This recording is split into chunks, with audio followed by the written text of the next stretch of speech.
Jamais. Je n'ai non seulement jamais eu aucun lien avec la sagesse, je n'ai jamais eu de contact, ni personnel, ni indirect, avec les représentants de cette officine.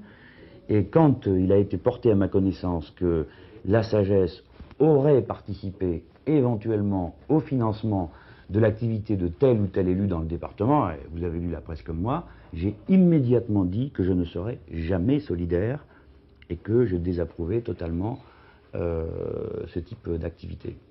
Alors qui a donc pu transmettre vos factures à la sagesse? Attendez, n'allez pas plus vite que la musique. Pour l'instant, personne ne m'a dit de quoi y retourner. Pour l'instant, et je veux attirer fortement l'attention de ceux de mes concitoyens qui me regardent et qui m'écoutent à cet instant, il faut se rendre compte de l'effet que ça fait, ça, sur un homme et sur un militant politique. J'apprends par la presse que je serai entendu. Je ne sais rien, personne ne m'a envoyé le moindre papier, la moindre convocation, la moindre information d'un juge, de la chancellerie ou de je ne sais qui, car moi je ne suis pas un spécialiste de ces trucs. Mais quand on lit ça, vous voyez comme moi le titre « Fausse facture », la liste s'allonge et vous voyez en dessous, vous qui êtes des lecteurs rapides, ma photo est celle de Marie-Pierre Oppendy. De ma vie, je n'ai fait une fausse facture. Je n'ai eu, hélas, comme tout le monde, que des vraies factures à payer. Alors comment vous expliquez que votre nom se retrouve dans le dossier sagesse? Eh bien, c'est ce qu'on va voir. Hein. On va poser la question. Écoutez, moi, je suis ni juge ni policier. Hein, et il n'est pas dans mes habitudes de montrer du doigt tel ou tel. Je souffre assez d'être montré du doigt de cette manière-là pour moi-même me prêter à l'exercice à l'égard d'autres.